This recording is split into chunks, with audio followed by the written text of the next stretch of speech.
कुंज विहारे गोपी जनवल्लभ गिरिवरधारे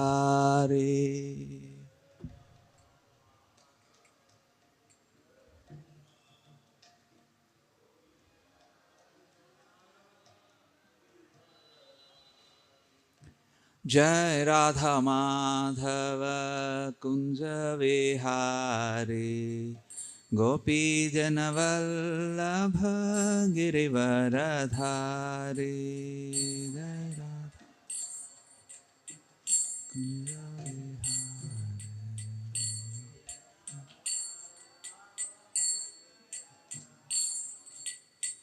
जय राधा माधव कुंज विहारी गोपी जनवल्लभ गिरिवरधारी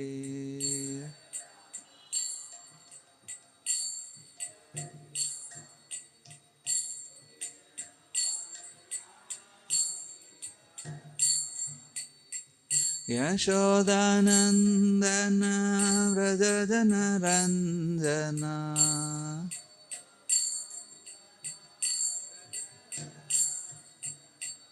यशोदानंदन व्रज जनरंजना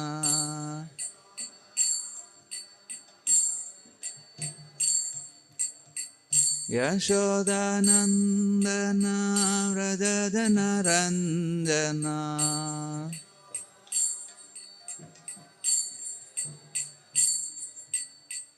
यमुना तीरवनचारी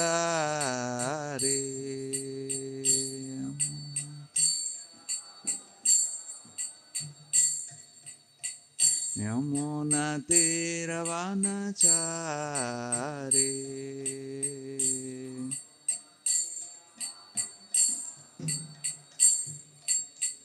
हरे कृष्णा कृष्ण कृष्ण हरे हरे हरे राम राम राम हरे हरे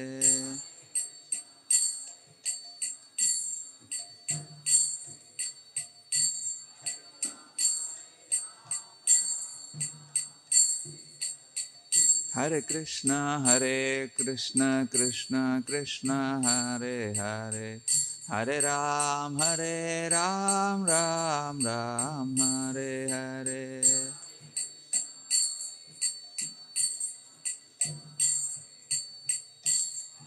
राम राम राम हरे हरे कृष्णा कृष्ण कृष्ण हरे हरे हरे राम राम हरे हरे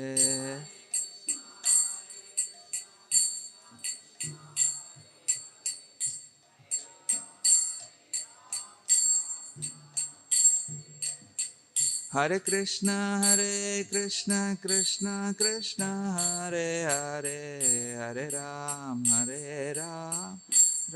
राम हरे हरे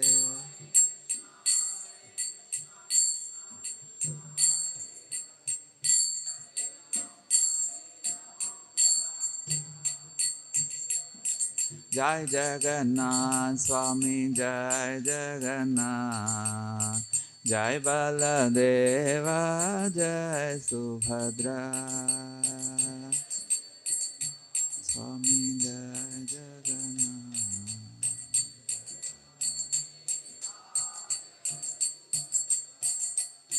राधा मदन मोहन राधा मदन मोहन राधा मदन मोहन जय Radhe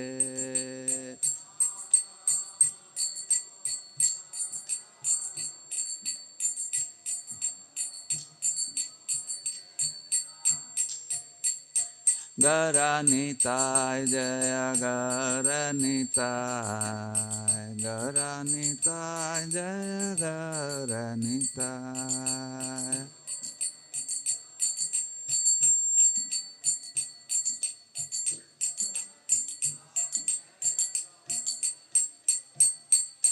Jai Prabhupada, Jai Prabhupada, Prabhupada, Jai Prabhupada, Jai Srila Prabhupada.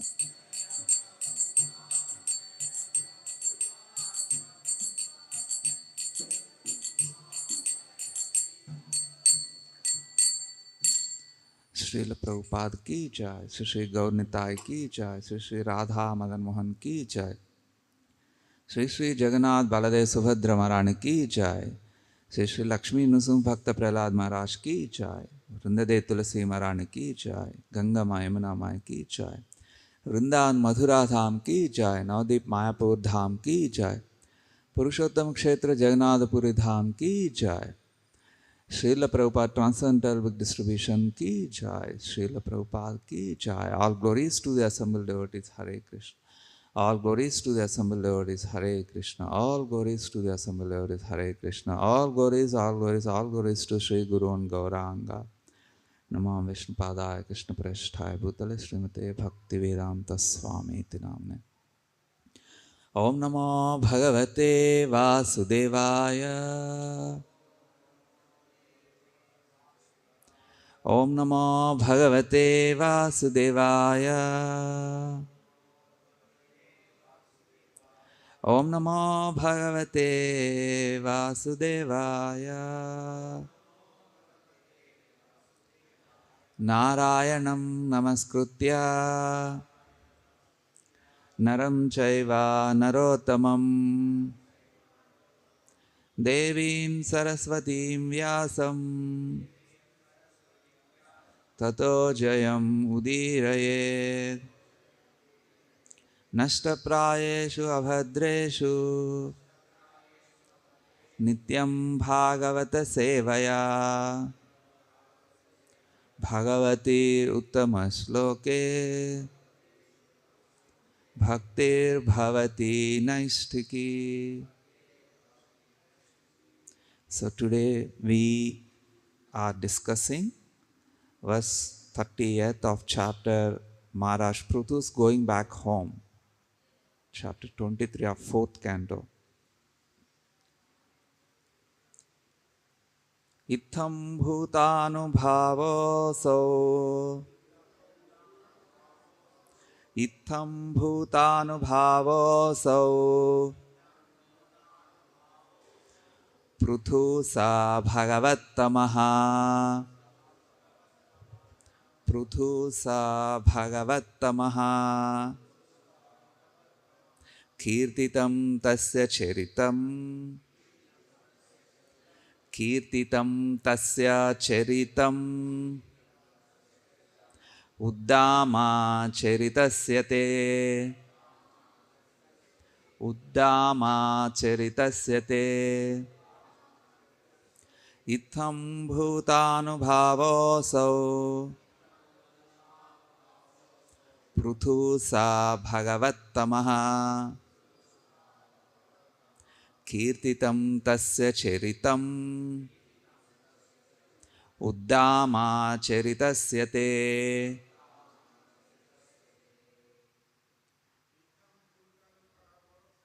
Itham bhutanubhavoso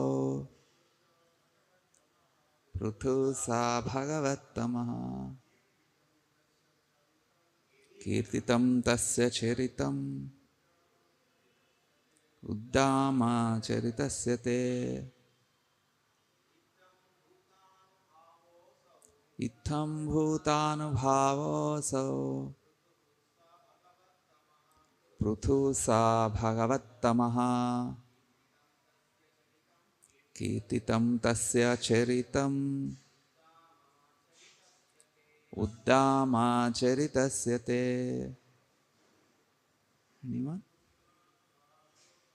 Itham bhutanubhavoso Pruthusa bhagavatamaha Kirtitam tasya charitam Uddama charitasyate. Itham bhuta thus anubhavaha very great, powerful. Asau, that Pruthu, King Pruthu, Saha, he, Bhagavat Tamaha, the best among the lords, Kirtitam, described, Tasya, his, Charitam, character, Uddama, very great, Charitasya, one who possesses such qualities, Te, to you. Translation. Maitreya continued, the greatest of all devotees, Maharaj Prithu, was very powerful and his character was liberal, magnificent and magnanimous. Thus I have described him to you as far as possible. Please repeat. Maitreya continued, the greatest of all devotees, Maharaj Prithu, was very powerful and his character was liberal, magnificent and magnanimous. Thus, I have described him to you as far as possible. Purport by His Divine Grace, Abhay Charanarinda Bhaktivedanta Swami Ki Jai. In this verse, the word Bhagavat Tamaha is very significant, for the word Bhagavat is used especially to refer to the Supreme Personality of Godhead, as the word Bhagavan, meaning the Supreme Personality of Godhead, is derived from the word Bhagavat. Sometimes, however, we see that the word Bhagavan is used for great personalities like Lord Brahma, Lord Shiva, and Narada Muni. This is the case with Prithu Maharaj, who is described here as the best of the Bhagavans, or the best of the Lords. A person can be so addressed only if he is a great personality who exhibits extraordinary and uncommon features, or who attains the greatest goal after his disappearance, or who knows the difference between knowledge and ignorance. In other words, the word Bhagavan should not be used for ordinary persons.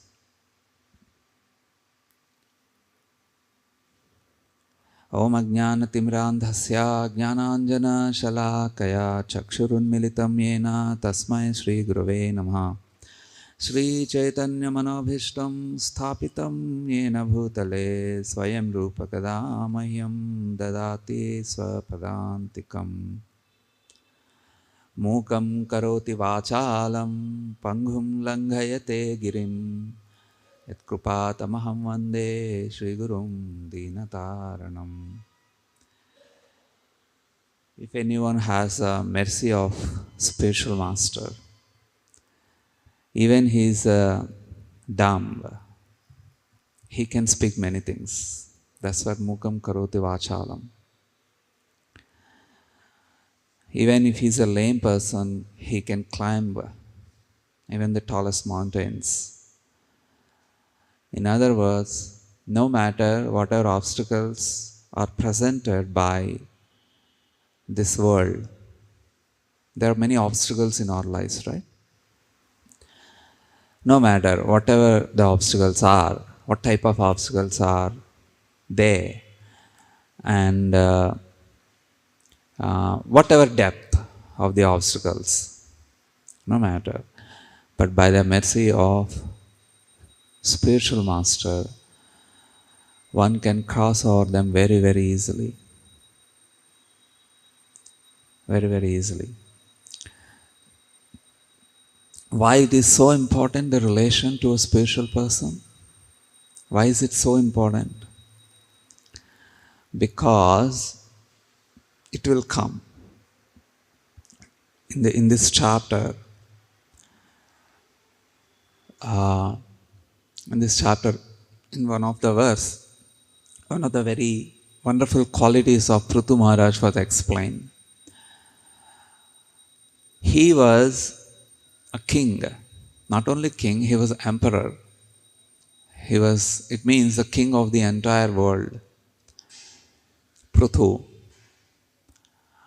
And he ruled many, many years, because this history of Prithu Maharaj happened in Satya Yuga, and the nature of Satya Yuga was people used to live thousands of years because of their good habits. Because of their good habits. How it is possible then? What is the relation between good habits and this? Even, there are many, many scientific explorations also explain how we can slow down the aging process. It's possible to slow down the aging process. They are doing a genetical experiments. Genetics, experiments on genetics. So what they found was, when they take certain kind of food, then the processes within our bodies are slowed down, or they do in a perfect manner. Those who know biology, they can understand such things like cell division, all the things. So then it will balance those processes within our body. So age is slowed down. It means they live longer. They live longer. It's possible. So Satya Yuga. So Prithu Maharaj, in that Yuga, he lived many, many thousands of years. And he ruled the kingdom so carefully. And after that, he handed over the kingdom to his sons, and then he took retirement, voluntary retirement. And the verse says, one of the verse, I didn't remember the number.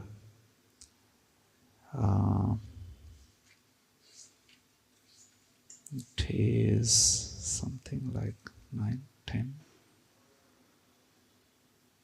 Anyway, in this chapter, you can refer after that. It said that with whatever enthusiasm he ruled the kingdom. See, ruling kingdom will give some enthusiasm. Even on material platform, if you speak, because it gives so much wealth. Right? King means wealth must be there, right? I mean, he receives so much wealth by taxes. And so many followers and so many will bow down to him and ready to execute his order. So, on material platform, if you consider, if anyone is enamored by such things, means attracted by such things, he will show a lot of enthusiasm to rule the kingdom. But once the kingdom is gone, then all his enthusiasm goes down. Because if anyone rules the kingdom by these attractions of followers, attractions of wealth, attractions of power, Sri Gaur Nitai ki jai, Sri Jagannath Baladev Subhadra Maharani ki jai, Sri Radha Madan Mohan ki jai. So, if anyone executes the kingly duties based on material calculations, and once the kingdom has gone, then all his enthusiasm goes down. Because it's on material platform. But whereas on the spiritual platform, a king rules. based on, number one, the kingdom is the God's property, not his property. Because he did not create the kingdom, right? So when something a soul did not create, that is God's property. So if we apply that definition, everything is God's property only, because he cannot create anything, right? We just manipulate the matter. Like potatoes, we may do some, nice sabji. It's a manipulation, that's it. We did not create a culinary or cuisine, anything. We did not create it. So everything is God's property. The first and foremost duty of the king is, he will see a devoted king, devoted to Lord Vishnu. He will see that the entire kingdom is property of Krishna. And number two, all the praja are property of Krishna. The praja, ja means one who takes birth. Ja, like Padmaja, Ambuja, right? Girija. Girija is the name of Parvati, right? Parvati Devi. It means she took birth from Giri, the mountainous king. Girija. So praja means it's not humans. Not only humans, Praja, not only humans. Anyone who takes birth within the kingdom are praja. Anyone or any living being. So, the second duty is, king will see that not only human beings, but including all living beings are the sons of the Lord. And then the third one is, he will distribute the property or wealth to the dharmic persons, not the needy persons. There is a lot of difference between the two. In modern world, they say that the charity should be given to the hungry. But that is in the mode of either passion or ignorance. You know why? The reason is, why hungry people are there in this world. So it means there are some other section of people who are accumulate more and who are accumulating the quota of the hungry people. That is why hungry people are not getting food. So giving to the hungry people the food, so giving food to the hungry people is okay, but it's not sufficient to solve the problem altogether from the root level. Then what is that solves that problem? When the king sees the property is, uses the property to remove that imbalance in the society, means the accumulation tendency of some section of people should go away. So they should receive training, and that training will be given only by Brahmanas or the people who control their senses and who do not have any desire of accumulation. That's a training. So people who are like that can give the training to the section of people who accumulate more and more. So then what happens? The imbalance will go away, then hunger will go away. This is a transcendental process. So the king is very much aware of this problem.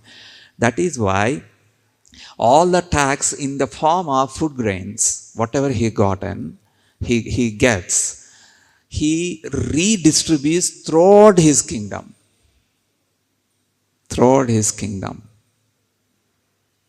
And he is very much aware of the discriminating who is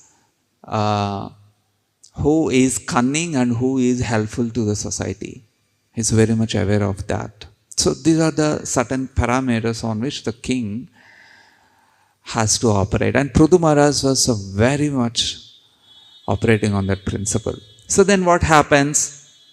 Even when he gives up the kingdom, his enthusiasm will not go down. Why? There are various reasons for that. One reason is he follows the Bhagavad Gita very, very perfectly.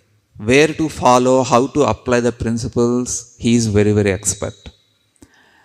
Who? Prithu Maharaj. So one of the verse in Bhagavad Gita says that in Karma Yoga chapters says that Kayena Manasa Buddhya Kevalair Indriyairapi. Kayena Manasa Buddhya. It means by body, by actions, Manasa by thoughts, and by intelligence. Anyone, everyone must do the actions. Kayena Manasa Buddhya Kevalair Indriyairapi Yoginah Karma Kuruvanti. Who is a yogi? Usually, the pictures portrayed for yogis, he sits at some place, it doesn't matter for him whatever happens in the society, and then he sits at one place and then meditates. But that may not be the yogi. May not be. Because yogi means yoga and viyoga. Yoga means forming connection, and viyoga means disconnecting that relation. So, whoever forms that relation to the Supreme Lord Krishna, that person is yogi. That person is yogi. Yogi is not necessarily one who sits at an ideal or lonely place.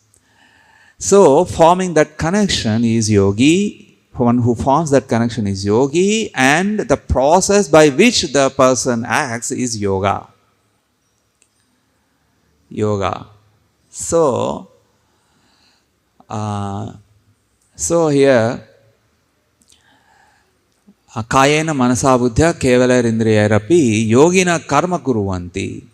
So everyone does the activities for what? For that yoga, for that re-establishing that connection to the Supreme Lord Krishna.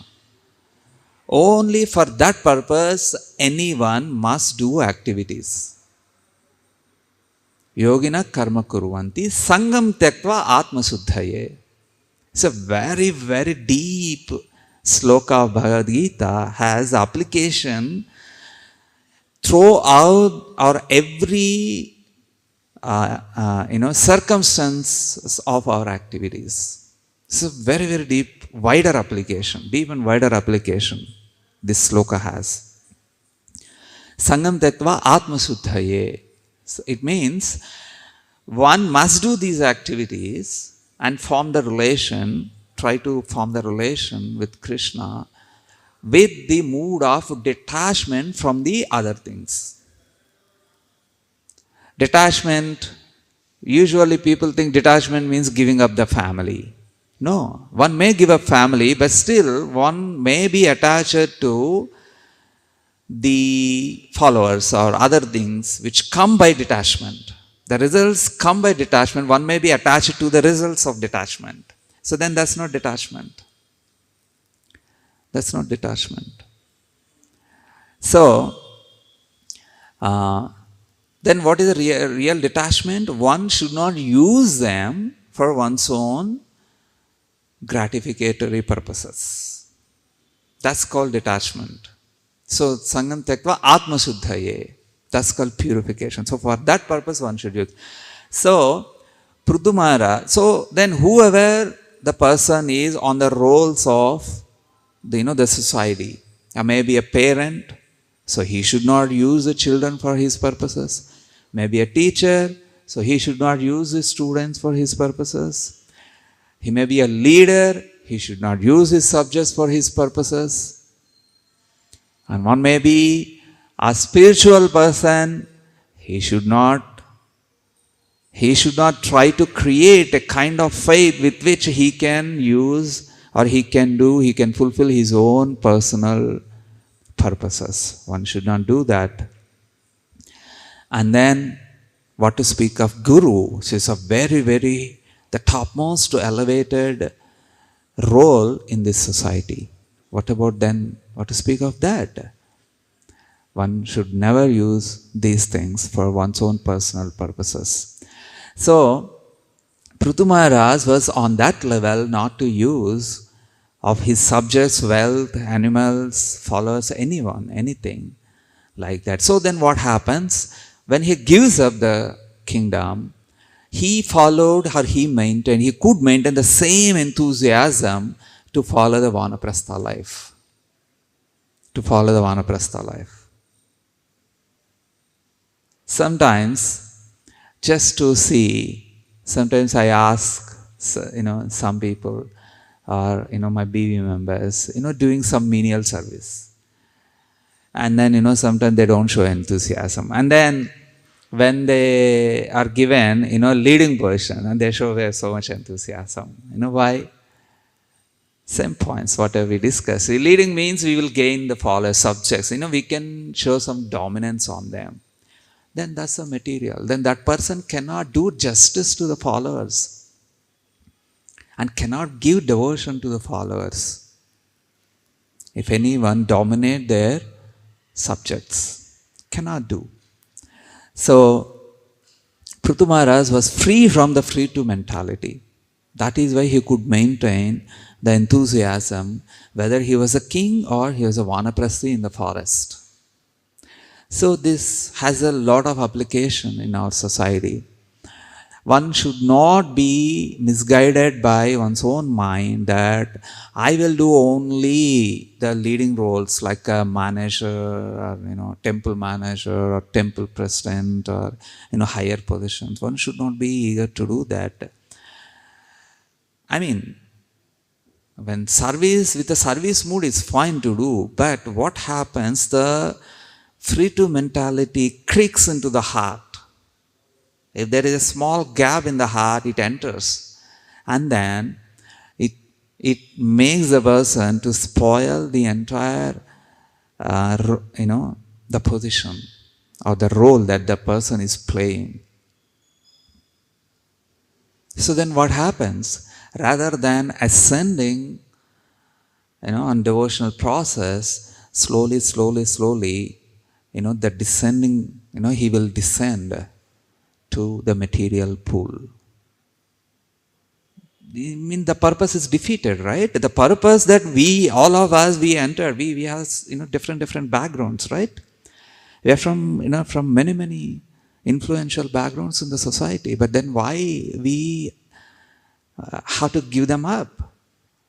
The purpose is to form, the loving relation with the Supreme Lord, thus being happy. That's the purpose. So if that purpose is forgotten, and with the, by acting with a free-to mentality, then the purpose is defeated, and then slowly the fallen will happen. Fallen will happen. And then again,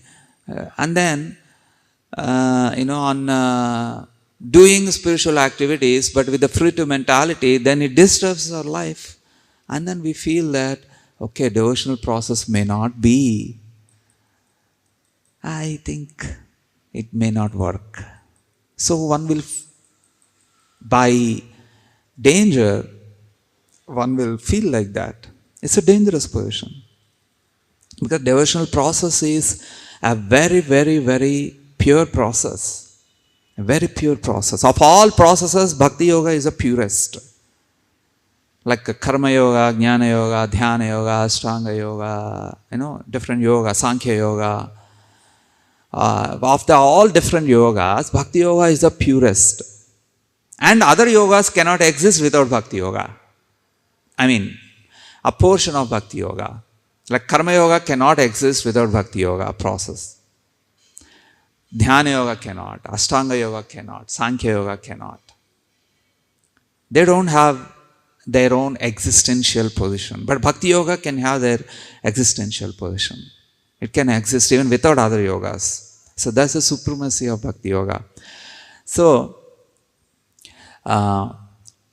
then, how to avoid then this free-to mentality? Only one way it can be avoided. That's what through the relation of a person who is free from free-to mentality. That is why the relation with a spiritual master is so important. So important. Why, why if anyone acts on a material platform and if he changes those duties to some other duties where he will not get any, so-called material reception, why the enthusiasm goes down? Because he is not feeling, he is not satisfied in his spiritual relations. But when the spiritual relation is intact, no matter whatever service is there or is changed, that person will continue the same enthusiasm. Not even a slightest a dip in the enthusiasm can happen. So there's a very wonderful episode in Ramayana on this point. A very, very nice example. One time, this is after everything, war with Ravana, and Ravana was killed, Sita was brought back to Ayodhya, and Rama was coronated as king. At that time this incident happened. So one time, Rama was in Raj Darbar. It's an assembly of the most dharmic establishment.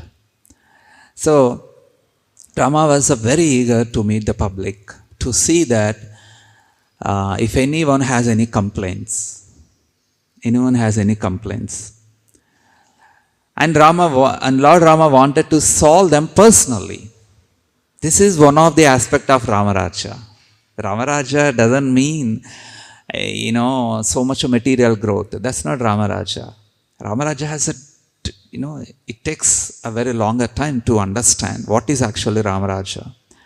One of the aspects of Ramarajya is the king personally sees, verifies the petitions and then solve the problems from the root level.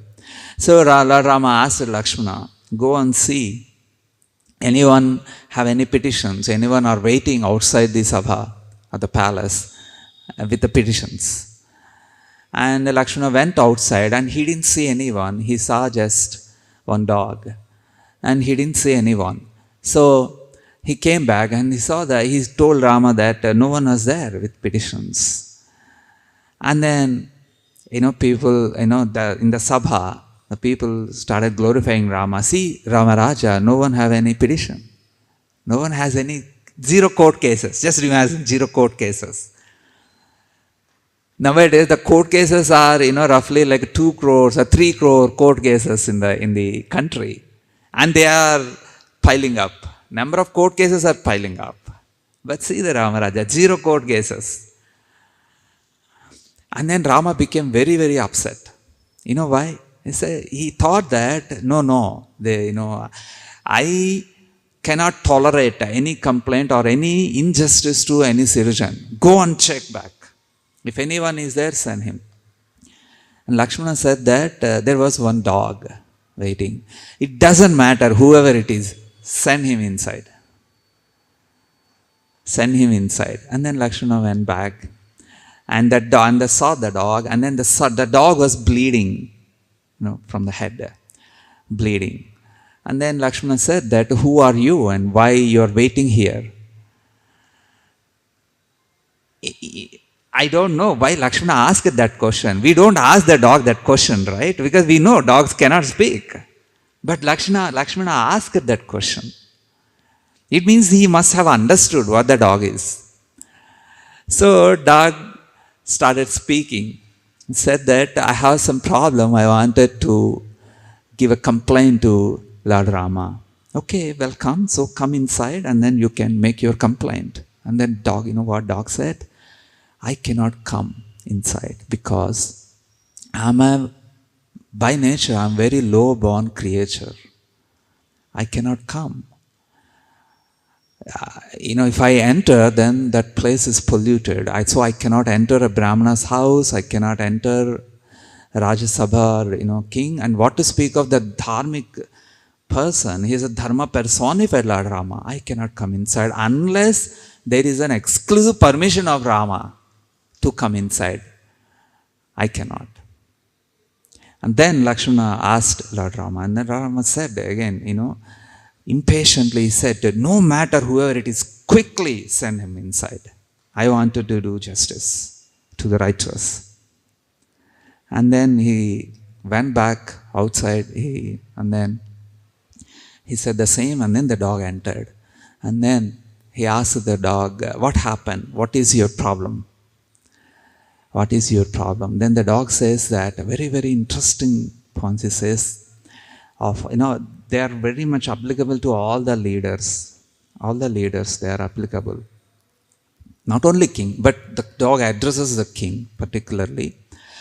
Dog said that the king is very much vigilant when every citizen is sleeping. He is very much alert to do the welfare activities to the society. In other words, a leader, even he is sleeping, he must see the welfare activities of every citizen. Every citizen. He has to maximize, the range of people to whom the benefits go. That must be the king or politician. And you are the upholder of dharma. You are the upholder of dharma. What does it mean, upholder of dharma? Dharma, upholder of dharma means one who practices dharma. That person is upholder. Suppose there are many rules, and if I say, oh, you follow that rule, you follow this rule, you follow that rule, everyone have to follow that rules. But for me, I don't have to follow any rules. Then I am not upholder of dharma. Right? Upholder of dharma, it doesn't mean that, teaching dharma. No, it's following dharma. Following the principles, following the rules. So that is upholder of dharma. So the dog says that you are upholder of dharma. So, and then Rama said, that's fine. So what is your problem, please? And the dog says that, but you should not be angry at me, Lord Rama. Okay, I am assuring that I will not become angry. I will not become angry. Then the dog says that, whenever, someone Brahmana has bet me, so it's causing a lot of pain for me. This is what my problem. And then immediately Rama called that Brahmana, he summoned that Brahmana, and that Brahmana came. And he said, why you are so angry to an innocent animal like this? I mean, not innocent animal, he didn't use the word innocent. Why you are so angry at this animal? You know what anger does? And he says certain things about anger. If anyone becomes angry, whatever good activities you do, or virtuous activities you do, anger becomes like a sword that cuts off your virtuous qualities. It's a very interesting point, right? And second one, he says that the anger uproots all our benefits of our austerities. Coming Narsima Chaturdasi, right? Hiranyakashipu did very, very severe austerities. Very severe austerities. Ant bite, sometimes, we will not be able to tolerate. Right? But Hiranyakashipu's body was eaten by ants and worms. The entire flesh, blood, everything except the bones. How much pain he must have felt, but he tolerated the pain. And he lived only in that skeleton and doing tapasya. So painful, right? But he tolerated that austerity. But the moment he got boons from Lord Brahma, and then his anger started building up against Lord Vishnu and his associates. So all his austerity has gone. Gone, wasted. So Lord Rama says this point. If anyone is angry, then he loses all the benefits of his austerity. So, if anyone controls three things particularly, lust, greed and anger. he will not become victim of the bad activities. He will not become victim of bad activities. In other words, if anyone is doing bad activity, it means in the background these three things are there, or one of the three things are there: lust, greed, and anger. These three things are there. And then the Brahmana says that, actually, when I was walking through the street, this dog sat in the middle of the street, and I asked the dog to get away from the path. And then he slowly got up and then went away. So I felt very much disturbed that it is obstructing my path, so I hit the dog with my stick. And you decide what is the punishment you want to enforce me. A Brahmana said. But then why dog slowly moved, I'll come later. Okay, in 3-4 minutes it will be over. But it makes a very deep point, many deep points in this episode. So then the Rama turned towards the Brahmanas. Many powerful Brahmanas are there. Bhrigu was there, Vasishtha was there, Kashyapa was there in the assembly. Many great rishis were there. Narada Muni was there. Many great rishis are there. All rishis said unanimously, a Brahmana cannot be punished. A Brahmana cannot be punished. But then who is a Brahmana? Shamodamas tapas saucham kshantirajam evacha, right? Bhagavad Gita 18th chapter verse. Brahma karma sabhavajam. Who is a Brahmana? Brahmana is one of the important qualities to control the anger. If anyone doesn't control the anger, then what kind of Brahmana he is? So Rama was now thinking whether to punish or not to punish. Because at one side, sages said Brahmana, and the other side, he did not control his anger. Just see, a dog, moved slowly and it aroused a lot of anger in him.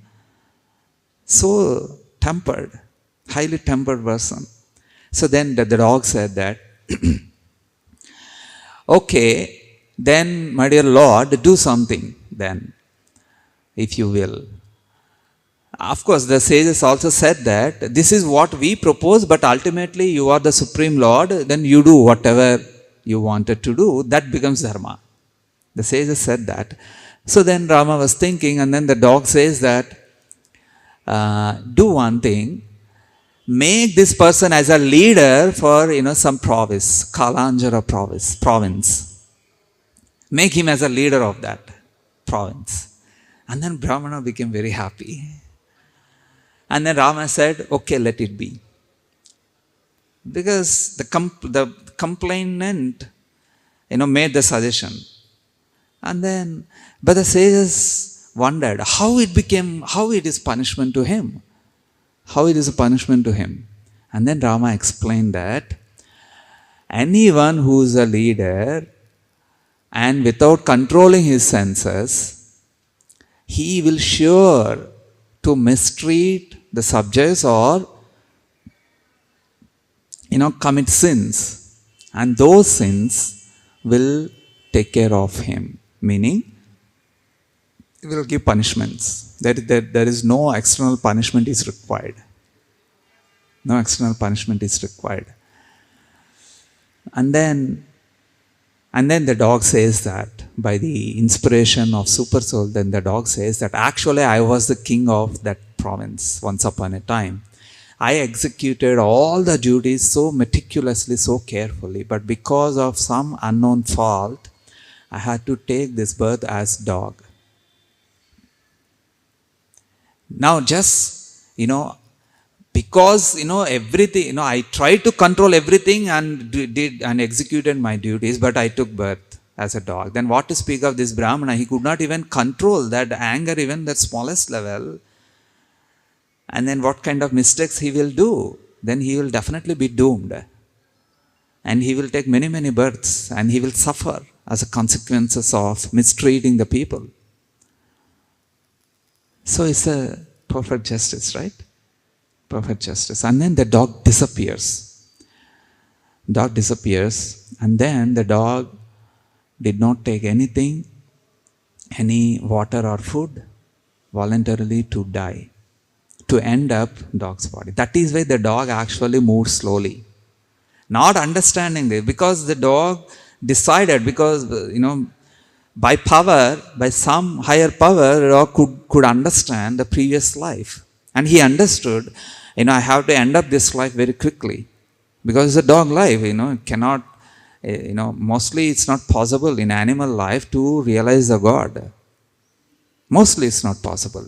So he wants to end the life. So he took voluntarily, he withdrew, not to take the food and water. That is why he did not have energy. So he got up slowly. It means the dog is obeying actually the Brahmana, but the Brahmana became impatient. So the point here is fruitive mentality. So with the fruitive mentalities, in some services one feel enthusiastic, but some other services one will not feel enthusiastic. Then the intended purification will not happen by performing or executing these services. So this is a very, very important aspect of devotional principles. One of the principles that one should be very careful not to be entangled or become victim by fruitive mentality. Hare Krishna. It's already 9:04. Any comments or?